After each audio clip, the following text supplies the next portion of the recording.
And now, live from the studios of Freedom's Phoenix, Ernest Hancock. It's the same old story, same old song and dance, my friend. It's the same old story, same old story, same old song and dance. Yeah, I've heard this before. Round and round and round. We just it's more war for some reason. They'll make it up if they need it.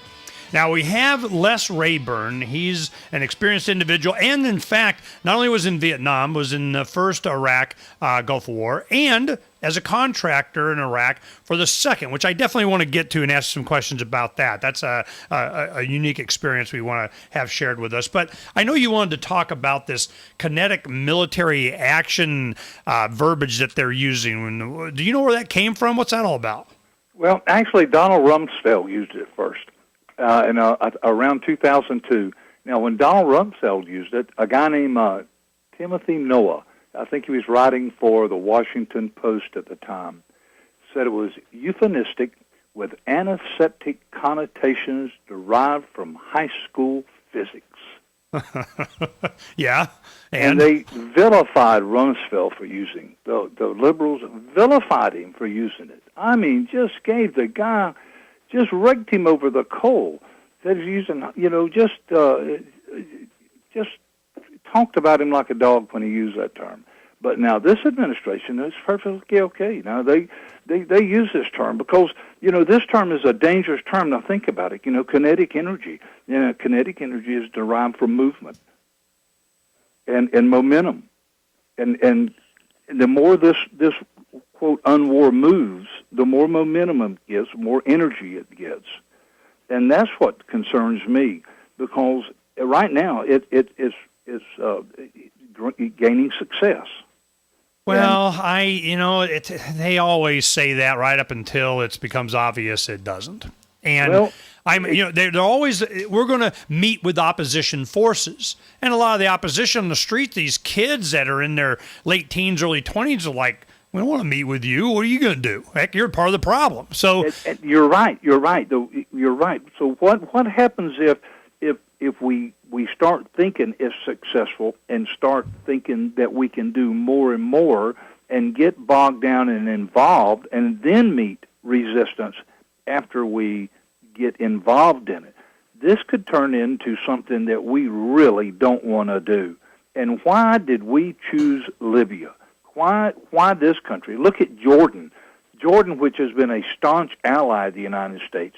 Jordan, which we really don't want to see go down the tube, is starting to have riots in their streets. And if the Muslim Brotherhood takes over Jordan, look at the Middle East. Get a map of the Middle East. Look at all the countries that has experienced turmoil that either has already been turned over to radical Islam or has the opportunity to be taken over by radical Islam.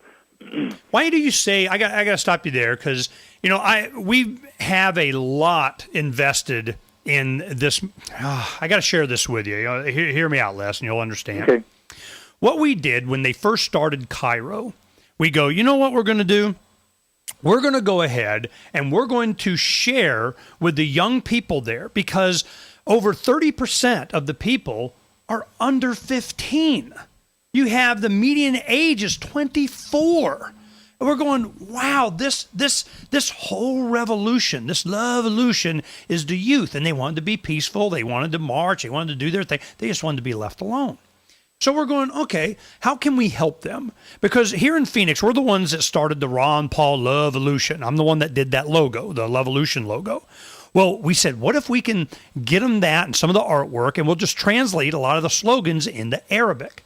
Then we'll get an Arabic version of Freedom's Phoenix, our website that we have, and translate it into Arabic, which we do. We have Arabic version of Twitter, Arabic version of Facebook, and we'll just send all this information. Even Cato gave us books that have the English and Arabic version, English on one side, Arabic on the other page, and it's reverse pages because they read right to left. And we have the Declaration of Independence, Constitution, Bill of Rights in Arabic. So we said, what if we sent all this to these young people there with the concept and translated the philosophy of liberty and animation into Arabic? And we go, what if they understood for the first time in their life that they own themselves, that they don't have to switch from, one pharaoh to the nether for millennia, that for the first time they are able in real time to communicate with other people their age around the world in any language, instantly translated to any language.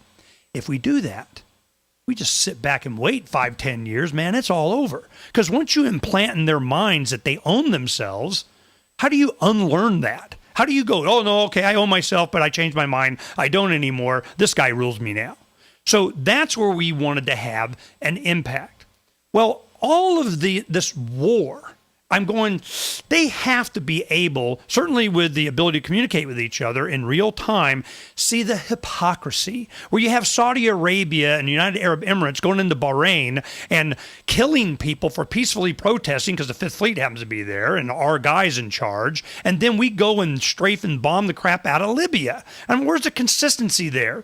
There isn't. And to think that they don't know this is to be uninformed. So when they say radical Islam, we have a doctor here in Phoenix that gave a presentation that I know, we're friendly acquaintances, and he gave a presentation at a group that I go to, and I just chose not to go because I didn't want to be a stick in the mud, and this is why. He's going, look, we have radical Islam. And he was a physician for Congress when they had a shooting at the security gate a few years ago, and the guys were being shot. He was the first on the scene, so he gets a congressional medal and all this kind of stuff. So he's known the Congress. He testifies in the radical Islam hearings, and he's saying, look, we need a private-public partnership to go in and train these people and educate them the America good. And I'm going, when you stop bombing, occupying, regime changing, CIA involvement in, when you stop doing all that, if there's anybody left over that, hates America, then we'll talk about them. Until you stop doing all this other stuff is wasting my time and certainly my tax money. So can you understand from a 15-year-old, amazing, a third of the population under 15, way more than half in their 20s. And to think that you're going to convince them that it has anything to do with religion has nothing to do with that. It has nothing to do with it. They just want to be left, they want to not be poor. They want to have food. That's what started this. It's inflation in food prices. They're starving. What did you think was going to happen? So can you understand from our perspective, it's so obvious that we have to just leave people alone and just voluntarily trade with them. And then after you comment on that, I certainly want to get, your experiences as a contractor for this. But go ahead and comment on my comments there. Actually, I agree with you. Yeah, how could you not? You're a smart guy, Les. There's this great big huge butt coming. And there is a great big huge butt coming.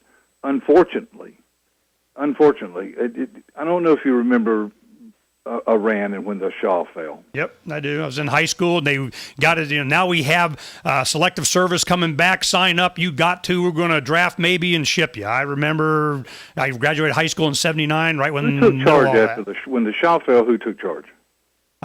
Religious something, whatever. We rule you. No, the most benevolent, peace-loving guys in the whole world. That's who actually took charge when the Shah fell.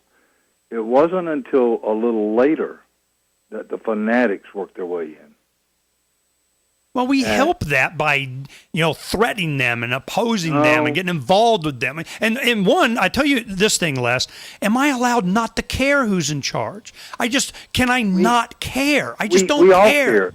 And that's why I think the way I do, because I do care.